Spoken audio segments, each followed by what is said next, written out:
It's just after 9:30 in the morning on the 4th day of December 2013, and we're back in Osable Forks, a friendly community here in the North Country where the hometown cable cameras, Calvin Castine and me, Gordy Little, have set up our tripod and our cameras several times before. We like little towns, little villages, little communities, little hamlets in the North Country, and have spent a great deal of time on hometown cable honoring the people who keep these towns alive. We celebrate the business people. We celebrate the cultural people who promote culture. We were here not too long ago talking about the Taha Center, talking about dance studios. We saw wonderful train set set up there. That might have been last year at Christmas time. Yes, it was. But here we are a year later to talk about the Hollywood Theater. How many people had a theater in their hometown? Did you? Let me see. In Messina, I thought it was called the Orvis Theater. I can remember theaters called the Rialto. I don't know. What did you have in Rouse's Point, Calvin? You had a... Lyric and Rouse's Point, Lyceum and... The Lyric and Lyceum. Boy, oh boy. Many of these small towns have had to forego operation of the theaters because they just couldn't keep them open. But thanks to a community effort, support from the fire department and various other organizations, the Hollywood on Main Street in Osable Forks is alive, and I'm qualifying the next word, alive and well, because the future is so unknown. There is a push in New York State and in many other places to go digital or go black. And that means the 35 millimeter film efforts have to cease. They have to spend a fortune, tens of thousands of dollars for the new digital cameras in these theaters to keep them alive. So there's a constant effort to keep the Hollywood in Osable Forks. It is historical. It's part of their great tradition, and our friend and local historian Sharon Houston clued Calvin and I into the fact that the Hollywood might need a little extra support from hometown cable, and guess what? We're glad to comply. So we're going to go on the inside and meet the owners of this great little theater and find out what its future might be. Stay with us. This is my first time in the lobby of the Hollywood Theater, and I'm with Corey Hamp. How are you? I'm good, welcome. Did I say it right? You said it right. I love it. I love it. It's always a trick. This is nostalgia number one for Calvin and me, although he's a lot younger and you're a lot younger than both of us. But my childhood is connected with local theaters in towns all over New York State and in other states as well. In Osable Forks, they've kind of adopted your little theater here, Corey. Yes, they have. We've got so much positive response since we moved up here 7 years ago. It's been unbelievable. More so than we ever hoped. When did you buy this place? In 2006 is when my wife and I purchased it. And then we started the renovation. The building was empty for the better part of 8 years. And prior to that, it hasn't been a theater since 1980. So it went through a lot of different miscellaneous uses and took a lot of beatings. You know, people are very familiar with the Strand story in Plattsburgh and in other rehabilitation stories from around the country.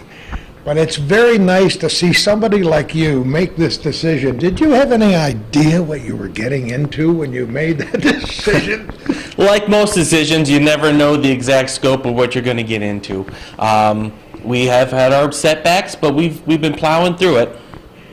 I have seen a lot about small theaters in small towns all over this country having to close because they just can't make the grade for a lot. There are a lot of, you're almost starting the business here with 2 strikes against you, aren't you? Yes, this came on so fast, like a fastball. You didn't see it coming, or better yet, maybe a changeup is a good call. You thought a fastball was coming and a changeup came from a different direction. It came very hard and very fast, and it's a very expensive conversion. And I'm not unique in this situation. There's a lot of people nationwide, even worldwide, with little theaters like this that have run into this problem. So what's up with this go digital or go black thing? It's a campaign that we put together to help raise money for the conversion to this digital programming. Right now, our theaters and several other theaters in the area run on 35 millimeter film, which is the old way of doing it. Oh, sure. Yeah, it's been around for years. The studios found a new fancy way to do it. Like everything else, it's digitally based, much like your cable, your TV, your DVD player these days. And for their bottom line, they're forcing us to convert to this digital programming, which can cost somewhere between $45,000 to $85,000 a screen, depending on what kind of equipment you use and how you do it. So you're doing it? We're hoping to do it. My wife and I, we put our heart and soul and everything we really had into this building. We had planned on having, you need time and money to do anything. And we figured we had a lot of time to do all this stuff. We've been slowly doing upgrades to the building. We put a new roof on, we put a new marquee on, we rehabilitated what was here. And all of a sudden this is a big hammer that came down on us. So we're trying, we haven't quite got there yet. We've raised a lot of money in our little community. We need some more. There is support from the fire department? We have support from the fire department, we have support from the PTO, we have support from a lot of different local businesses and companies and just regular general public. The support is here, it's just the money. But people still want to go to the theater. Oh, absolutely. We have our regulars that come in every week, no matter what Do we're you playing. really? Oh, yeah. And I have my little popcorn junkies that come for the popcorn and everything else. It's a really community atmosphere, and that's what you lose a lot these days in small areas. The small towns are dying. They really are, and they need places like this, and if not us, something else. But they need some kind of thing to bring the community together and see everybody. I should mention that we're doing this again, I said outside, on the 4th day of December. So you got something big coming up on the weekend of the 6th, don't you, in this community? Yes, we do. It's our 6th annual, it's the 8th annual for the area, but it's the 6th one since we've been involved, is Christmas in the Forks, where the fire department and the town hall, they put on a tree lighting right down here in the corner. We have Santa Claus come. The fire department sponsors, along with us, 2 free showings of movies for the public, and it's a really great community event. There's a fun run that goes through it. The library has readings. So you're part of the whole thing. Oh, absolutely. Absolutely. We should mention that your wife's name is Sierra. Yes, she is. And she didn't make it here today. No, she's working today. And she gave you about 15 pages of instructions. I only memorized about 2. So I'm winging the rest, and we'll hope the editing floor does the best. Well, we're delighted. But before we do our little tour, I would like for you to give me some history of this theater. When was this place built and started? The actual building was opened up in 1932. Was it? Yes. Really? It went through a long period, as the small theaters do. There was a new owner purchased it in the early 70s. I'm blanking on the exact. That's all right. 71, 72. He put in a lot of this granite you see here. This is local stone from the quarries that were here. I like this, with Yeah. the Hollywood right on it. Yeah. So he did a renovation himself and opened it back up for about 5-6 years and then shut it down in 1980. And then in 1980, it became a redemption center. So they actually... Oh, did it really? I didn't know that. When we walk in there, they actually built a wooden floor all the way to the stage to flatten this whole thing. Oh, and my gosh. From there, it was a redemption center for a while, and then it was they built luges, like, down the snow hills. No kidding. And then it became basically a storage, a mattress store, carpet store for a while, and it became storage. Well, when you and Sierra first looked at this building, what drove you to look for something in Sable Forks? For goodness sake, you don't even live here, do you? No, we live here. Well, you live here? We live here now. We were living in Lake Placid, and we decided, we had 2 young kids. We wanted something a little more community. It was a personal choice, so we started looking around the area. And with my job at the post office, we didn't want to go too far. And my wife, I worked for the Palace Theater in Lake Placid for years. I love it. Did you really? Oh, yes. There's another name, the Palace Theater. This is and they're going through the same situation. They're partners with us. Yeah. Tupper Lake, the Palace Theater, Indian Lake, Old Forge, we're all together in this battle. Oh, that's wonderful. Yeah. So we started looking around, and my wife on the internet one day said, "Do you know that building used to be a Magic Store?" I was like, "Yes." "Did you know that was a theater?" I had no idea. So we set up a meeting with a realtor, and we came in and came back in, and started seeing the ideas. So we sold our home here in Lake Placid. We moved here. We bought a home over here, right over in Jersey. We're right in the middle of town. Oh, you're right.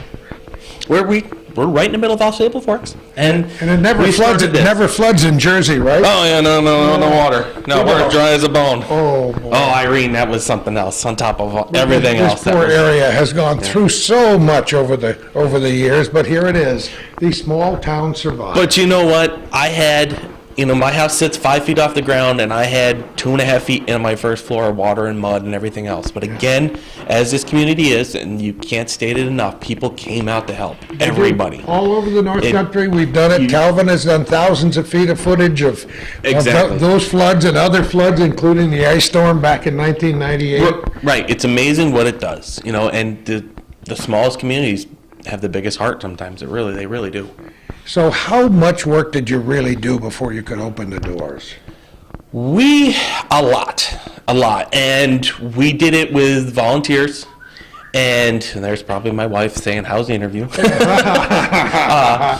We did it with volunteers and a lot of our own work. I mean, this is my wife and I and my kids and family. This is us. This is all us.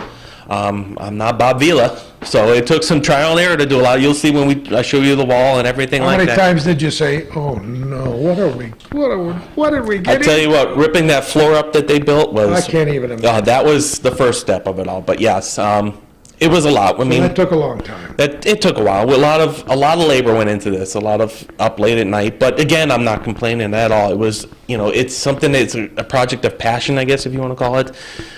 We did it out of the need to have some kind of project, some kind of involvement in the community. Were you able to get any grants or anything? For the construction part of it? Yeah. No. We did not. This came completely from our own pocket, from our home, selling our home in Lake Placid, and it was, no risk, no reward. It just rolls off your tongue like it didn't matter, but it. No, I don't want to think callous about it. It was a decision we made. It's a decision we don't regret. It's, our kids were young. We had plenty of years. We planned on being here for a long time. And we saw a lot of hope in this town. And for a while there, the town was really turning around. It was really feeling good. It's still on the upward climb. Yeah. But it's taken a long way to get there, a long time to get there. Now, you had to buy equipment. We had to buy some stuff. Any stuff left? Any of the camera equipment? No. We had to buy. My wife, actually, I was digging around for the whole time, and I found a big multi-screen theater in Missouri, that just pulled out. So my wife flew out there, rented a big truck. Come on. No? That's where I found it. I found it. I talked to a middleman, and I made out a good deal with it, and I'll show you the equipment when we go upstairs. Oh, I love it. She flew out to Missouri, and we rented a big truck. She actually had to get 2 trucks. One was it didn't work, and you'll see how big the equipment is. Oh, so my gosh. they had to go get a bigger truck. And flew out there, we loaded it up, and drove it east. The screen we got as well. I had to make it work, like everything in our old job. We had to make it work. The plan is eventually to tweak everything as we go, and I'll give you some of our ideas. Once again, our viewers and many others, I'm sure, are familiar with these multi-million-dollar projects, which are geared toward restoring theaters like the Strand and Plattsburgh to their original glorious, from the 1920s. But somebody like you and Sierra say, we don't have $56 million to do such a job. No, and that is our goal, though. I have plans to restore the original woodworking in the sides. It's all there, and like I said earlier, time and money. It's you can either have both. Do you have any original plans, photographs? Well, I have some. I have a couple photographs, but this right here is actually an original architectural drawing. Come on. No, Where the heck did you find it? Another local guy gave it to us. It was. You got it. No, he had it. Corey. These people have, people keep things forever, and this is an original one. Scott Bombard. That's who it was. Oh, Scott Bombard. Yes. No kidding. He had this, and we had it framed up and everything. But this is an original architectural drawing. So we have some photos. They're in filing cabinets here and there. So the idea is to bring it back to its glory with a little bit of changes that you have to do. I think that's wonderful. We're with Corey. We're at the Hollywood Theater in Osable Forks. What do you say we take a look around, Corey? Let's go. All right.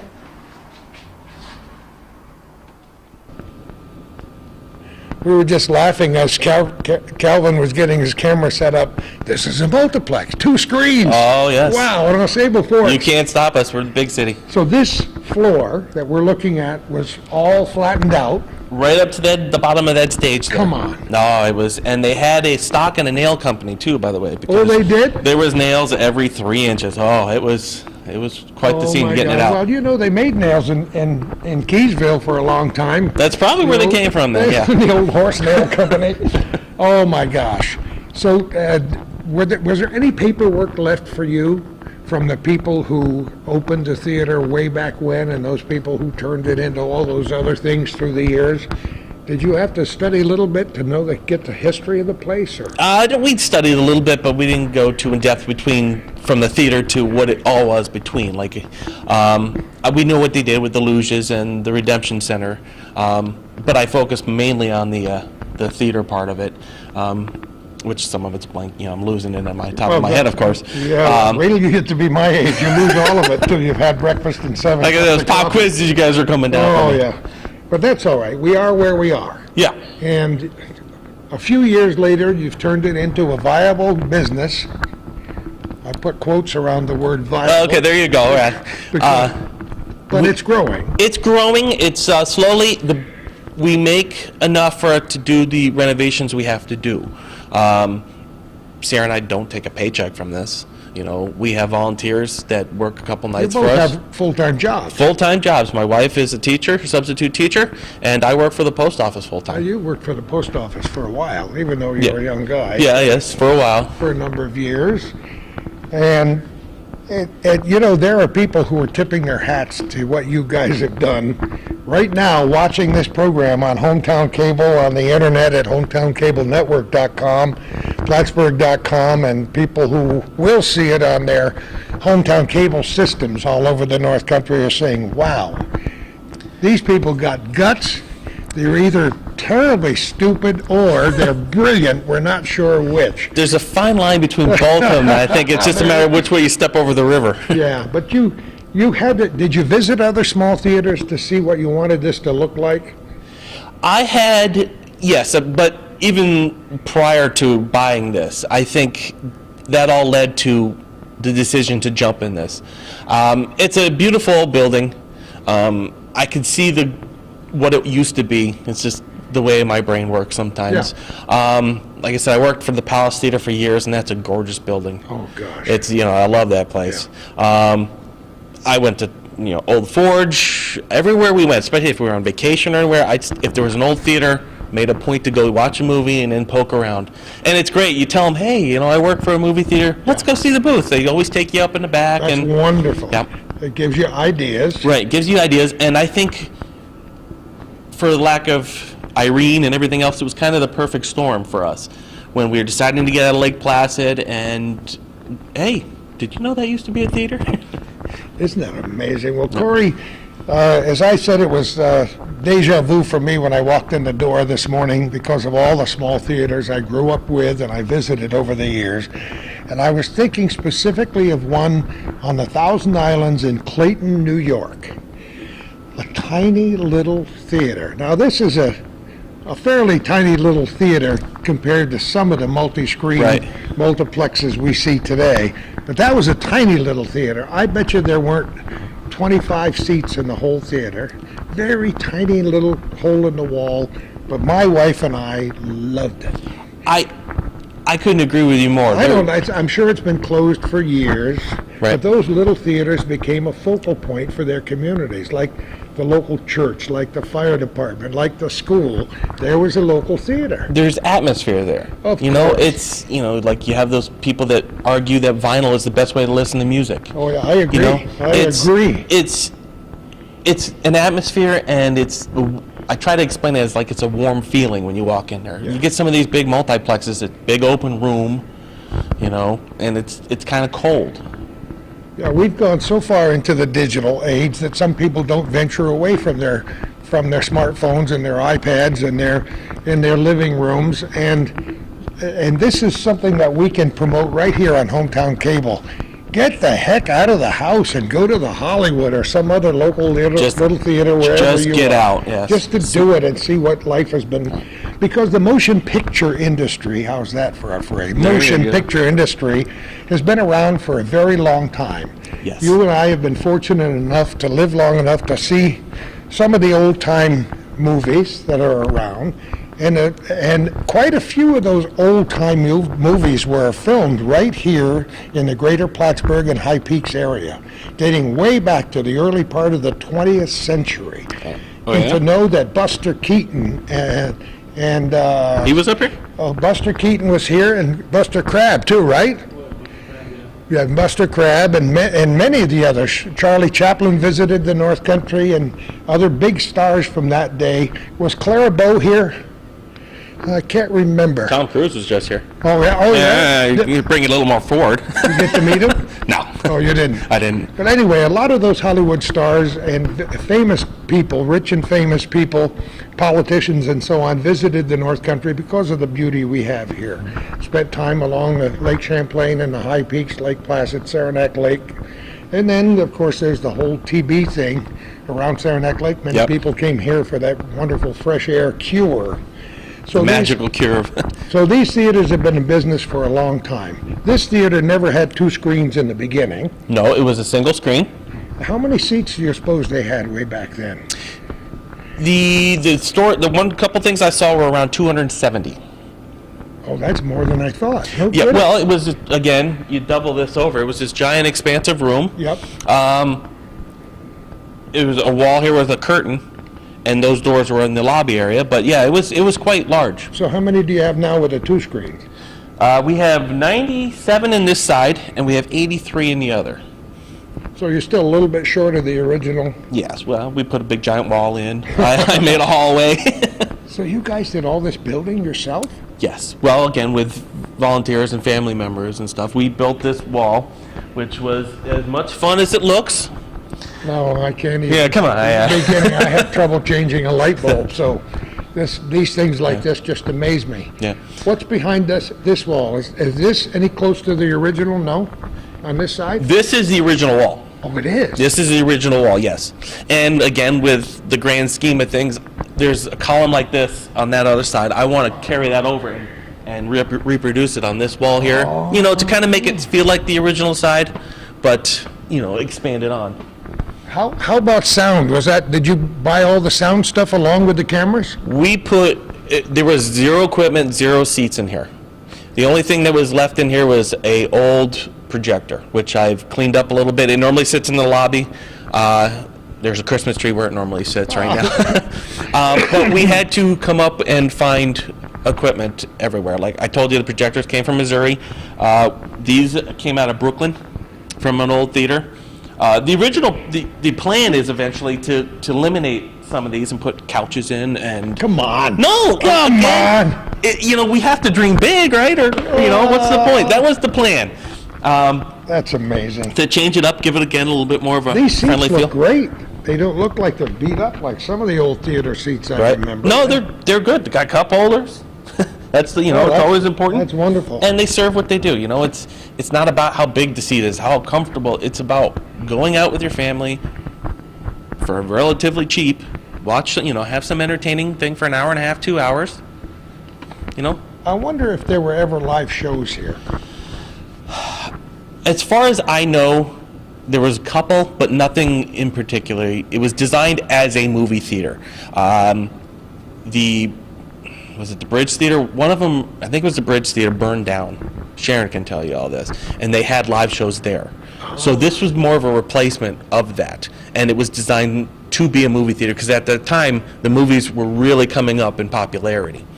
You know, you'd see the news before your movies, you'd see a cartoon, you know, Always Steamboat Willie, the news Yep. reels. a cartoon, and then you'd see Yeah. your picture, your feature film. Do you ever get any of the old films to show here? Have you thought about that? We've thought about it a lot. I'm just, from a financial standpoint, I'm not sure it'll work.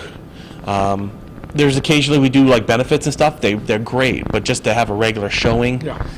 it doesn't win. You know, Some of the theaters have gone completely retro, and others like you are now. You're showing modern. if I movies. had deep pockets, yes, I would. Honestly, I'd do it. You know what I'd love to do, and I've talked about this for years, is on the back wall. There's a community parking lot back there. I would love to put like one weekend in the summer, a drive-in type Come of feel. on. Again, it's You a matter are- of money. what But a mind. in time, Well, in the back of the building. Yes, you drop a big white big white sheet down, and we have a little projector.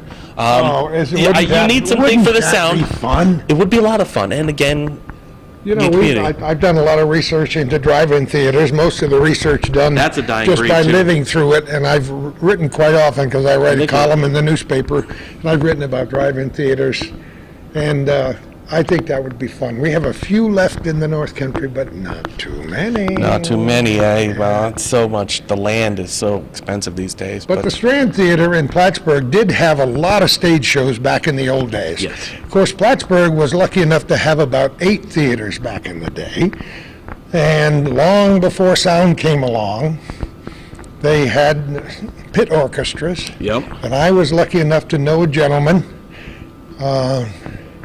who played in one of those pit orchestras, played piano, and he explained to me long before Calvin and I became associated on television how they would get this long score every week before the movie came, a piano score, and he would get somebody to play the violin, another guy maybe on a guitar, the drums, and they'd watch the movie And and they play the choreograph score. it? And you've seen the old-time movies with the piano, and they had that going on. And then they had a lot of stage shows at the theaters in Plattsburgh, especially at the Strand. As a matter of fact, when I started on the radio back in 1961, we had stage shows almost every weekend.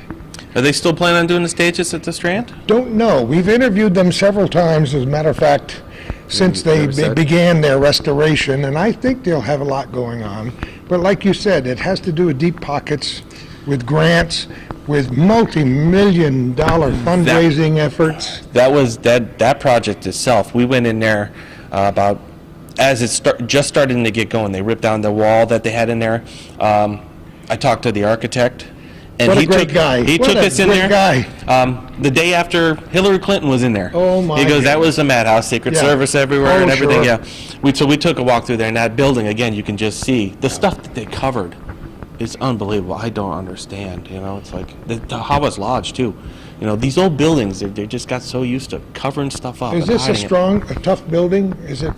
Well, yes, it's been through several floods since I've been here, an earthquake. You know, it's Still structurally pretty sound, yes. I mean, you hope? yeah, I hope Hard to heat? somehow or another. It's hard to heat. That there is a big cost, of course, that nobody in the North Country can escape. You know, the heating is, as you see, there's a lot of airspace in it and Fuel oil? fuel oil.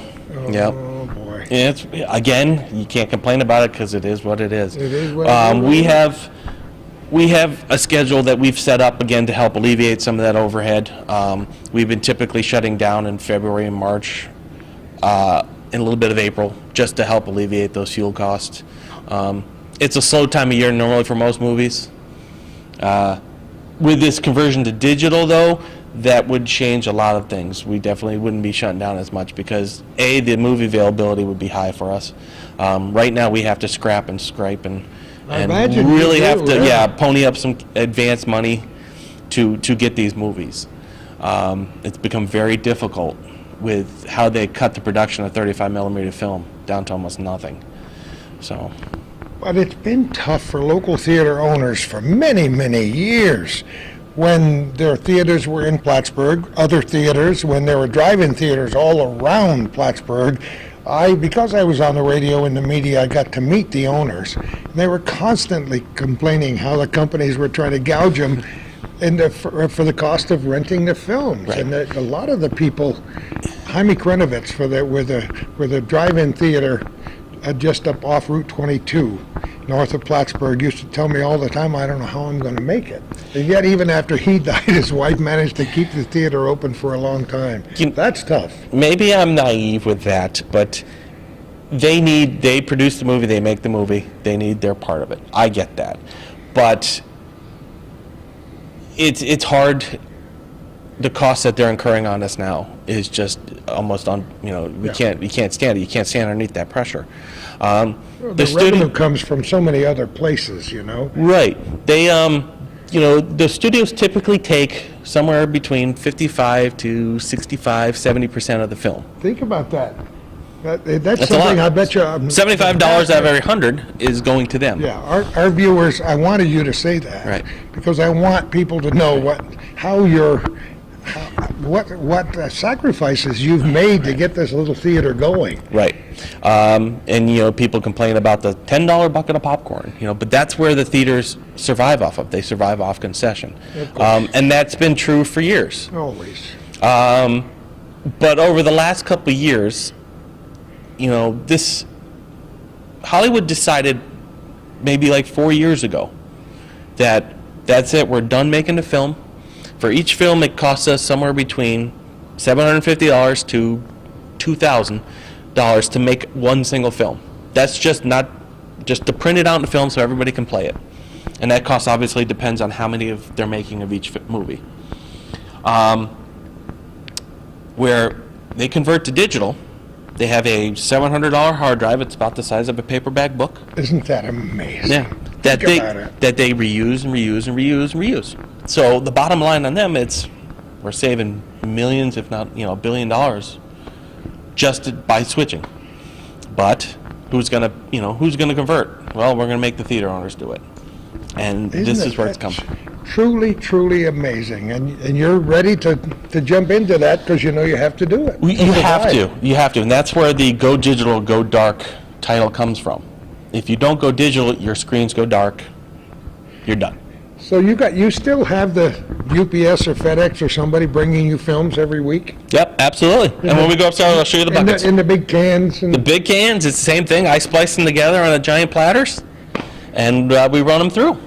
Isn't that's truly amazing? And again, that's a lost art too. My son, I taught my 14-year-old son how to do it. Did you really? Teaching my 9-year-old now. They'll be the last generation to know how to do it. That's wonderful because I wrote a column a few months ago. We're the last generation too, and I was thinking of the long list of things that will be gone when I'm dead and gone. New generations won't remember what a phone booth looked like, for example. Right. You drive down the street, how often do you use just a random phone? Yeah, you don't. That's wonderful. So you're keeping the interest in theaters alive, and I'm glad that you are. And we're going to look around some more. What do you say? Let's go. All right. We're at the Hollywood Theater on Main Street in Osable Forks, talking with owner Corey Hanf. His wife is working and couldn't be here today. That's right. She would have come if she weren't working. I know she would. Oh, absolutely. Because it's a family effort, and Corey is very quick to thank all the members of his family, extended family, volunteers from the community who helped him get the Hollywood back open again. What you just looked at is the other theater, which is almost a mirror image of the first screen. Yes. And through no small effort on his part, he's managed to roll the old camera out here. Projector. Not a camera, that's a projector. How the heck did you originally find it upstairs? Was it in the original booth? No, it was actually outside the original booth. The ceiling was collapsed on it. It had installation all over it. Come on. It had, water had been poured on it for I don't know how long. That's where you see the rust on it. But it was, again, just another project for the first, several months we were open. While you're waiting between films, I'd wheel a part out and try cleaning it up. I took it all apart. It doesn't run. It's way too seized up for that. Yeah. And old for that. Look at this. But now this is an old projector, that works on an arc. Explain how that works. It used carbon arc, much like the welding sticks that people are familiar with. Two rods, and between it produces light, and the light would travel through here into the lens, which the film would be running from this reel. Look, I actually have an extra reel in here. Come on, you got a film on it. Yeah. Is it I an did it old to film? show. I'm not sure where this one came from. Oh, come on! You Actually, haven't even looked I at know it? what this is. This is one of the. This is the latest Transformers movie. Oh, you gotta be kidding me. No, it was. What happened was, if you notice here, the left side where this big white strip is. Yeah. There's supposed to be blue in there. That's the soundtrack. Oh. And the first reel didn't come with a soundtrack. So on. no, it was a glitch. Sally and Tupper Lake had the same batch, so we both had to call up the studio, and they had to quickly make a new one. And it's in California. They sent it on a plane, and they shipped it over here as fast as they could. We wound up starting about an hour late, our first show for it. You got it on the same day? It was, Oh, I that was the cannot day. The believe next it. day was Thursday Yeah. night. We found this, so Friday it showed up on a courier around 6:45, something like that. That's And it took me, amazing. and the movie was so long, it took me almost an hour to put it together. But so yeah, I still have this random reel. So that's what this is. Transformers. Wasn't Revenge of the Fallen, but whatever that last one was a couple years ago. But anyway, so it would travel from here through a motor, and then it would deposit on another reel down here. Yes. Yeah, and then when this reel was over, you'd start the second machine, and away you go. So you're still do 35 millimeter now. Yes. But your projector is far different from this. You'd be actually surprised how as similar as it is. Come on. Because this one dates back to the 40s, I'm sure. Right? Yes, but the general mechanic and the flow of the film is very similar. It's very similar. They've upgraded sound. There's no longer, oh, somebody broke my bulb. A bulb sound. It's LED lights. Oh, yeah. There's no arc. We have a 2,000 watt bulb.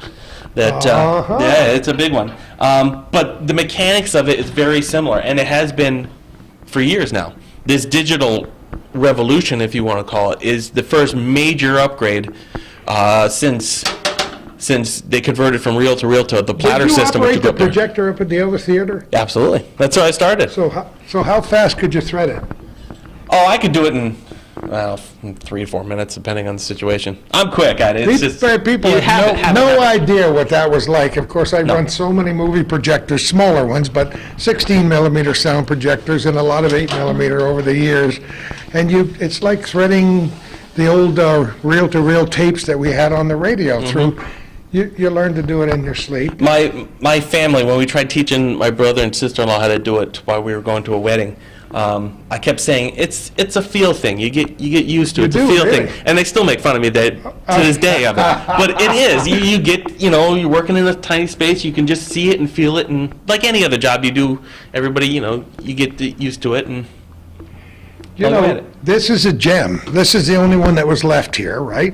You had to have 2 of them in a theater, so The somebody... sister got one was the- here, but they were so beat up. I Yeah. took the best of both. Oh, did? Yes. Oh, good. And then I'm trying to remember who her name. Some lady in Plattsburgh took the parts of the other one, and she made a little art project out of it. Isn't that- Yeah. that Maybe I'll try to think of it as we're Many walking old through. theaters do have one of their old projectors in the lobby, because it's nostalgia. When people come in, there's the old projector sitting in the lobby. And I want people to know that it was no small effort, not only for you to roll this out here from the theater, so we could get a view of it in good sunlight today, but you had to rope it down from upstairs. Yeah, not one of my smartest moments, You know, because I'm glad this I thing is wasn't not here. light. I'm glad I wasn't here on that day. Oh yeah, it was. I roped it down. I traveled it through the balcony windows at the time, and yeah, it was.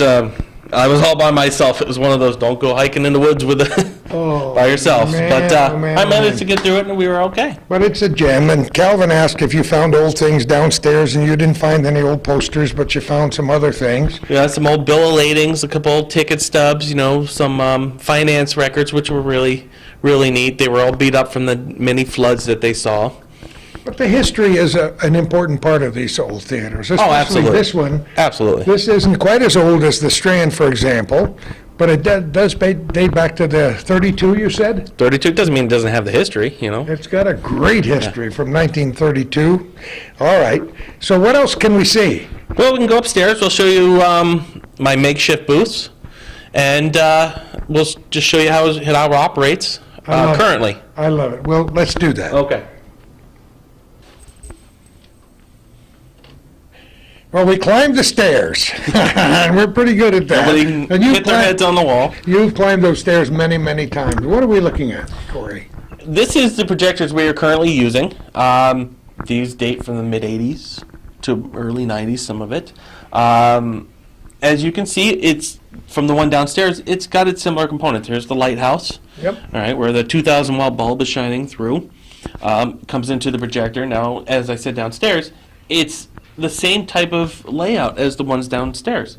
So that technology, or the idea how it travels through, hasn't changed much in 100 years. Different type of sound. This is an LED sound. But it's very similar to the one downstairs, where, again, the digital is a whole nother monster. Now I can see why you needed 2 trucks to bring this stuff from out west. Yeah, they're heavy. Oh, my. We had to use giant lifts to get it up through here before I built this wall, and we had, it was quite the adventure. But, again, currently the films, I get the films, we talked about it earlier, I'm sorry. It's all right.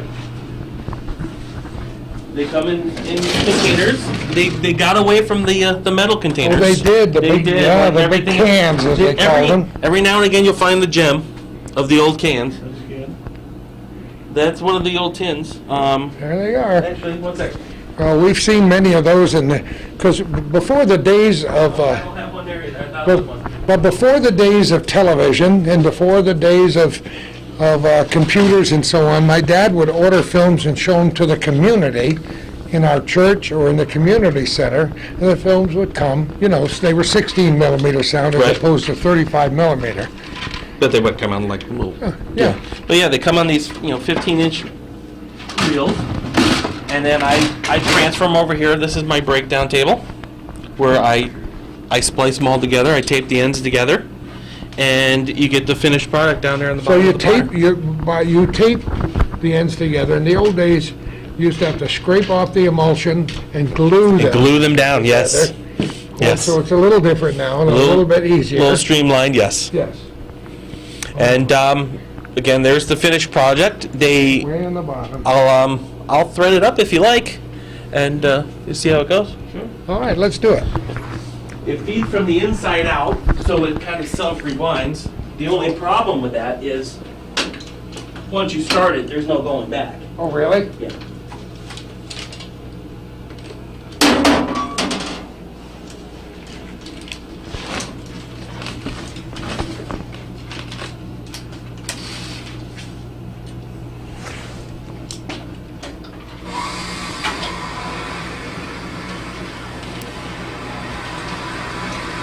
See, there's a little swing arm there that determines how fast it picks the film up.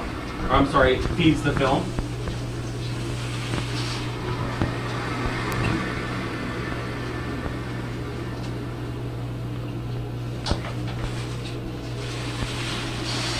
This is amazing to me. Again, this is the lost art. It's dying.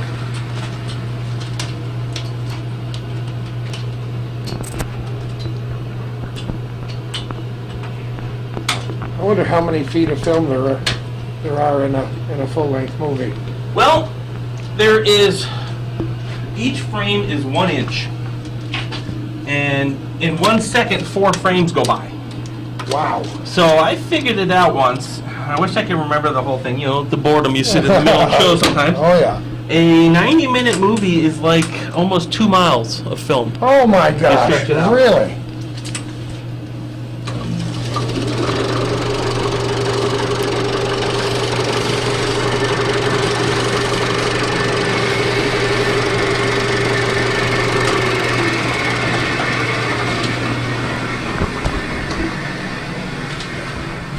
This is truly amazing.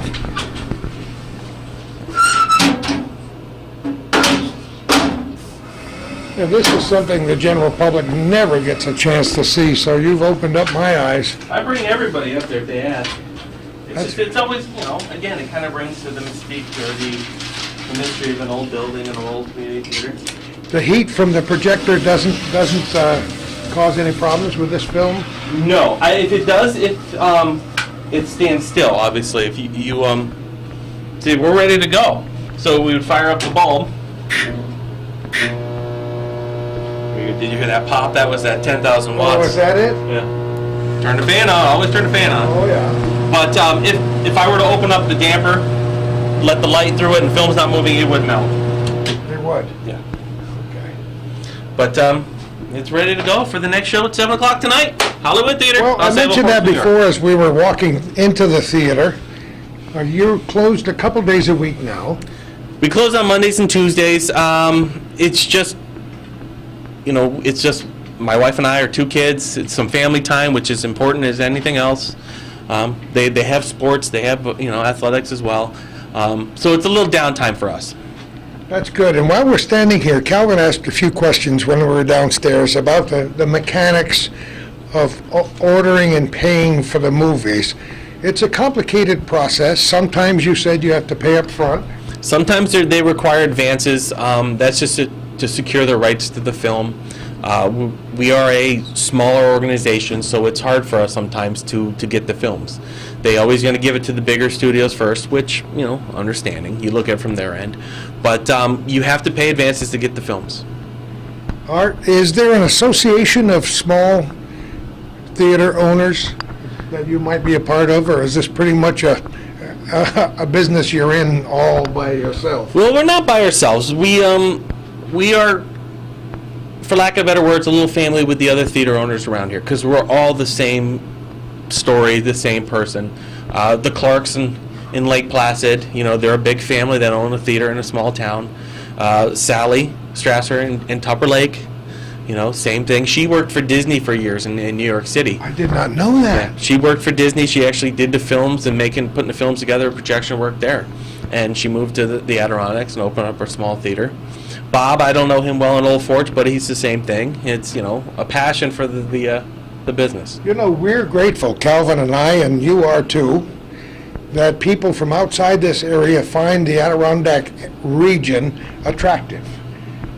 And some of these people have a few bucks to spend, yes. So they buy or build a beautiful house on an Adirondack lake, or they come to Sable Forks and buy the old, what was that, a Mason's building next door? Yep.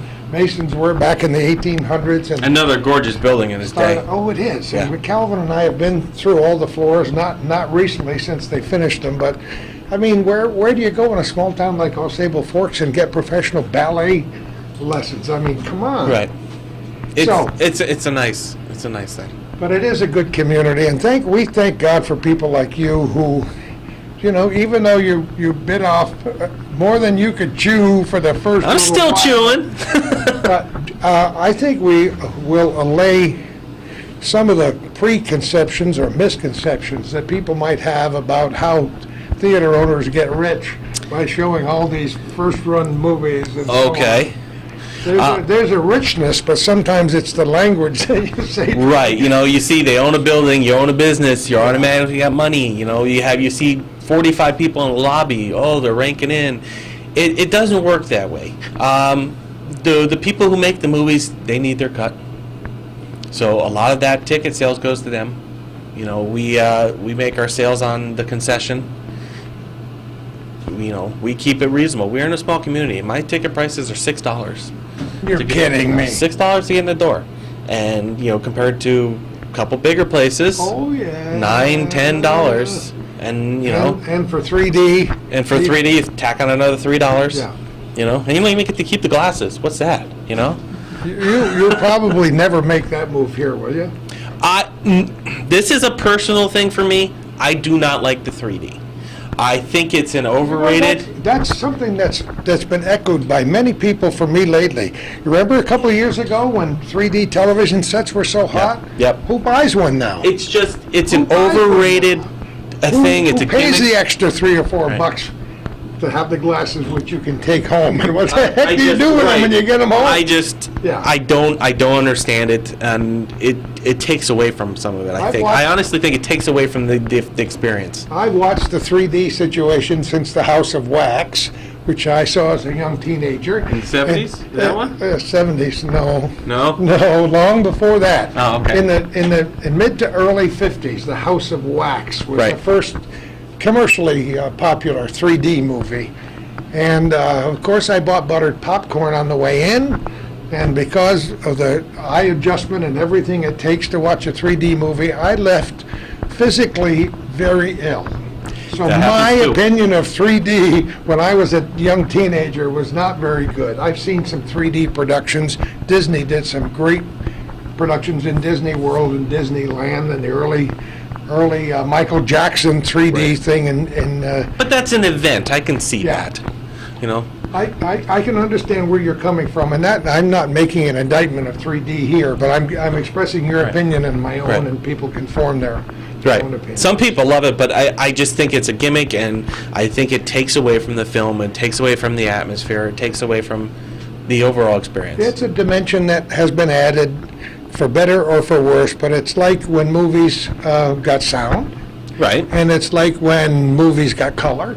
right. And my kids, my youngest son is 47 years old now, and I can remember him seeing old movies with me in the house and in movie theaters, and then suddenly watching color movies as he grew a little older, and one day, as a small child, maybe 4 years old, saying, "Dad, when did the world turn to color?" Because he believed that there was no color in the Outside world. is- Everything he saw before a certain era had no color in it. What was that one movie? It was similar. Reese Witherspoon was Oh, in yeah. it, and so it was the name of a town or something. I don't remember. Yeah, the color started bleeding in. Yeah. Yeah, I don't know why we throw all these aside stories in, but so you're still a work in progress here. Oh, Hollywood. absolutely. We don't have a timetable. It's as we can get time and money. As I said earlier, we put a $21,000 roof on. You know, the marquee, which I thought was a huge improvement. Oh, yeah. I'm not quite done with that yet, but we are upgrading. You know, I was gradually upgrading these machines as we went. I would like to go, you know, true stereo sound and stuff like that. But again, it's all become for naught with this now mandatory conversion. But to take that all aside, this digital equipment is some pretty nifty stuff. It is, it's very useful. What it would do to small theaters, now it's going to sound like I'm talking the other side of the coin here, but they changed the ability of the theater to be not one dimension. That makes sense what I'm trying to say? Yeah, but it's the digital, the whole digital metamorphosis has changed the world. Yeah, absolutely. Adding that other dimension. Absolutely. So, would we benefit from this conversion? Absolutely.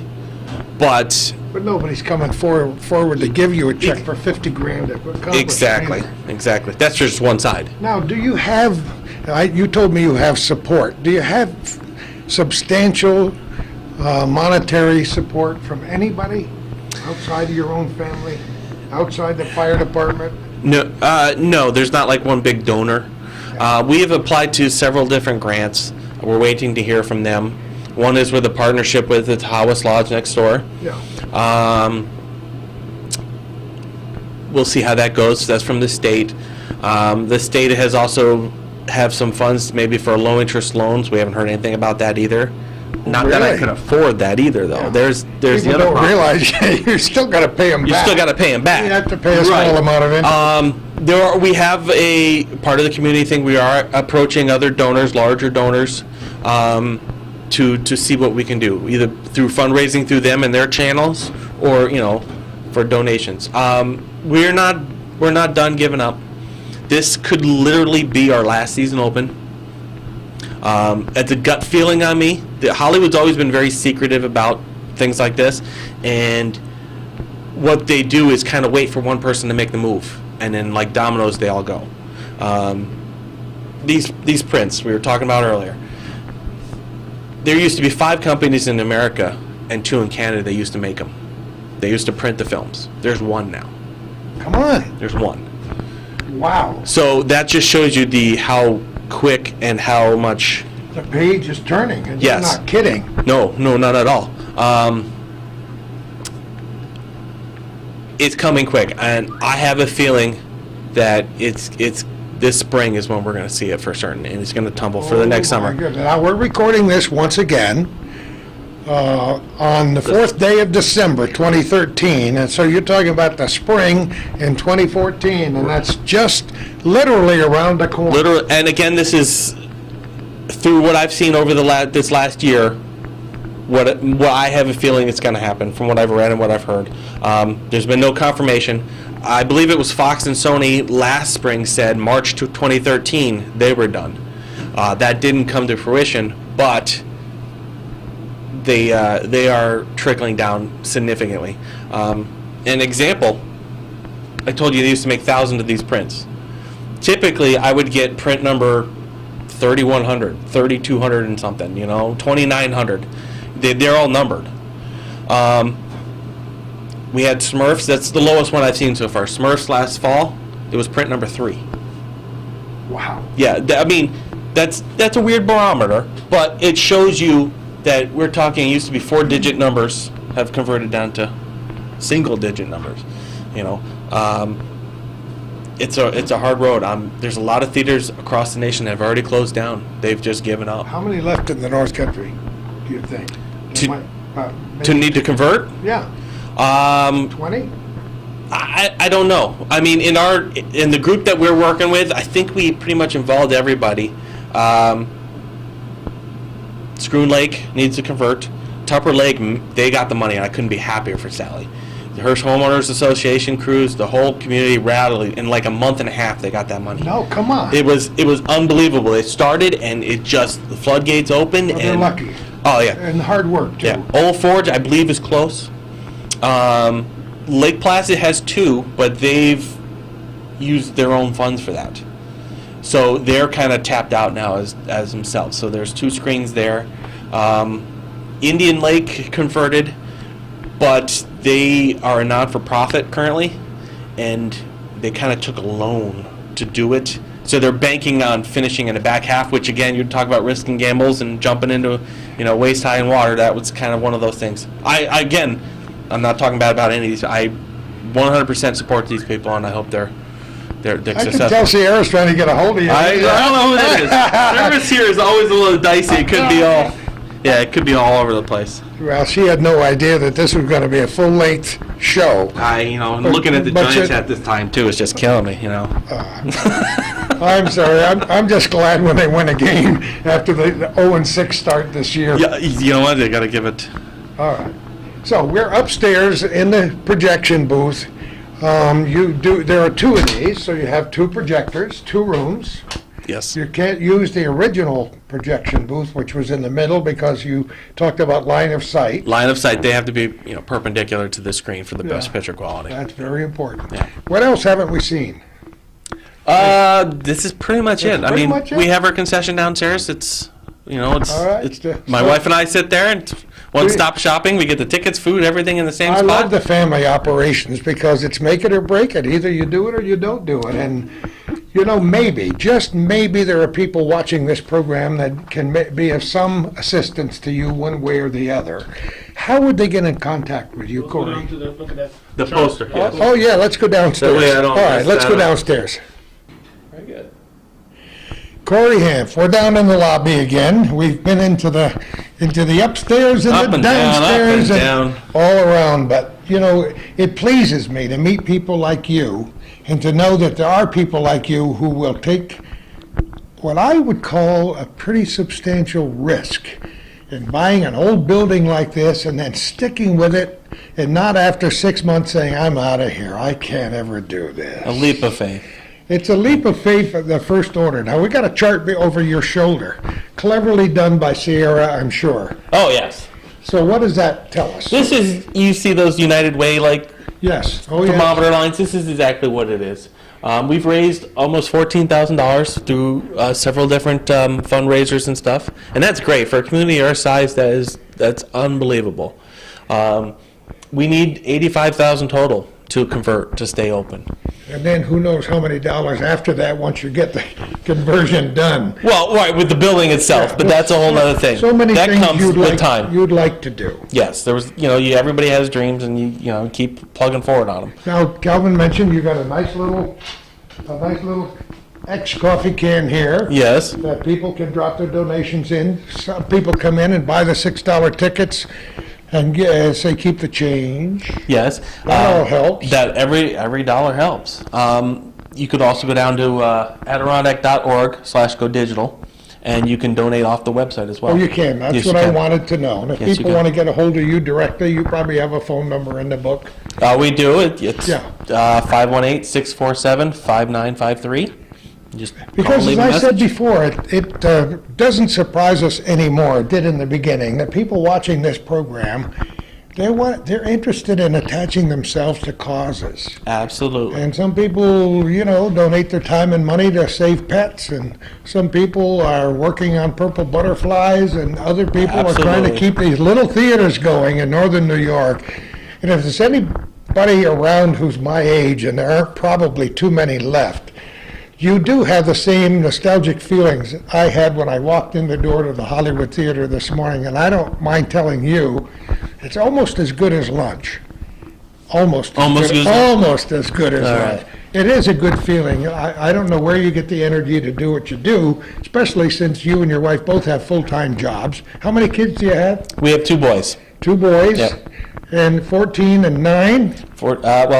There'll be 14 and 10 too. 14 and 10 I'm sons? sorry, no. Well, see, you got me all confused. You're throwing numbers at me. I don't know. Wait, you should have my family. Is that what it is? 14, 11. 14 and Yes, 11. yes. Well, like I tell many of our viewers, my wife and I had our 36th great-grandchild born on Halloween 36th? Day. So if you have Wow. trouble remembering ages, never mind that. Names. If you were to ask me middle names and offer me $1 million, I'd say I'm going to have to panhandle for lunch today. But anyway, you're making some progress. We are making progress, and again, the support's been great locally. We're trying to branch out a little bit deeper into the Adirondacks now, and the northeast.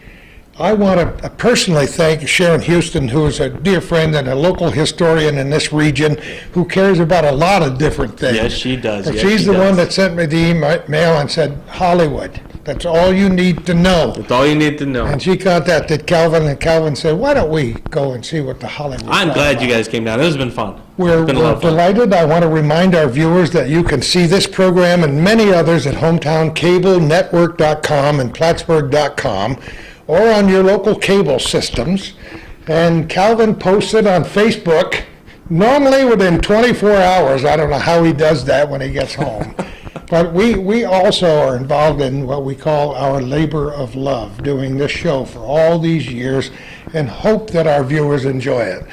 As always, we thank them for their comments and suggestions. We urge those who have a checkbook to get it out and send a generous check, if you can, to sustain this program, to Calvin Castine in care of Hometown Cable, 1477 Ridge Road in Champlain, New York. That's what helps keep this program going on the public access channels of your local cable system and on the internet. It's been great fun. Corey, I want to shake your hand. Thank you. Tell your wife we missed her Absolutely. I'll tell her all about it. next time, and she can look at you and say, you know what you should have said when she sees this? Yeah, absolutely. Isn't that the way Where's it the always 7 pages I gave you? I love it. And who knows where we're going to be next time for